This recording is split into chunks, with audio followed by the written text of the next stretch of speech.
रायगढ़ जिला के जवाहर नवोदय विद्यालय के लिखित चयन परीक्षा में विद्यार्थीगण नवोदय विद्यालय चयन परीक्षा में भाग लेहे बर भारी जोर शोर से शामिल हुई हैं। 18 जनवरी के दिन में महानदी भवन रायपुर शिक्षा विभाग द्वारा आदेशित छत्तीसगढ़ राज्य के सब्बो विद्यालयीन स्कूली छात्र छात्रा मन जवाहर नवोदय विद्यालय भर्ती प्रक्रिया पर अपन अपन परीक्षा सेंटर तक पहुंचिन है, जहां समय सारणी के मुताबिक में समय 11 बजे से समय 1 बजे तक सकुशल जवाहर नवोदय परीक्षा इम्तिहान में अपन अपन तैयारी कर उक्त परीक्षा पत्र में अपन ज्ञान के तजुर्बा घलो पेश करिन हवय। रायगढ़ जिला के शिक्षा विभाग के अगुवाई में समूचे जिला के स्कूल में परीक्षा सेंटर तैयार किया गया, जहां सेंटर में छोटे छोटे विद्यार्थी ननिहाल छात्र छात्रा मन परीक्षा सेंटर में बढ़ चढ़ करके हिस्सा लेकर के अपन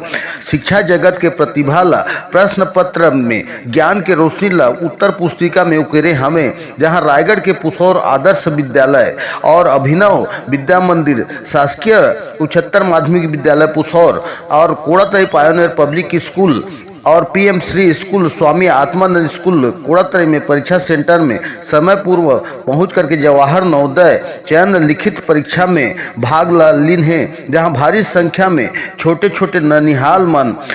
जवाहर नवोदय विद्यालय लिखित परीक्षा में अपन इम्तिहान के तजुर्बा घलो पेश करिन हवय।